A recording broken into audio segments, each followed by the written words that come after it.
জানুৱাৰী মাহৰ মকৰ ৰাশিৰ জাতক জাতিকাৰ ফলদানৰ বিষয়ে মই কৈ যাম। মকৰ ৰাশিৰ জাতক জাতিকাসকলৰ যথেষ্ট কামত ব্যস্ততা থাকিব, অৰ্থক্ষেত্ৰত চিন্তা থাকিব, বিত্ত লাভ হ'ব, কিন্তু তাৰ মাজত আকস্মিক দুৰ্ঘটনা আহিব পাৰে। তাৰ বাবে আপোনালোকে সাৱধানে থাকিব।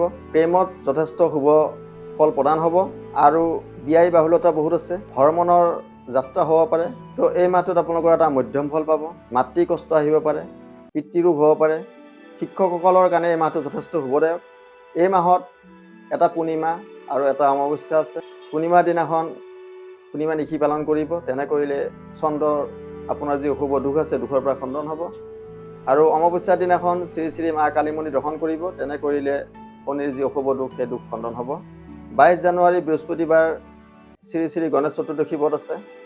তো গণেশ পূজাৰ দিনাখন আপোনালোকে যদি গণেশক ৰঙা ফুলেৰে পূজা কৰে, তেতিয়াহ'লে গোটেই বছৰটো আপোনালোকৰ কাৰণে শুভ হ'ব। ধন প্ৰাপ্তি হ'ব, ব্যৱসায়ীসকলৰ কাৰণে শুভ হ'ব। তো এইবাৰ গণেশ পূজাত আপোনালোকে গণেশক ৰঙা ফুলেৰে পূজা কৰিব। আৰু শিক্ষাৰ্থীসকলৰ কাৰণে 23 জানুৱাৰী শুকুৰবাৰ শ্ৰী শ্ৰী লক্ষী সৰস্বতী পূজা আছে।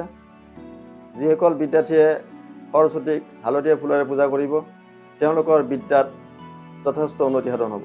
ধন্যবাদ।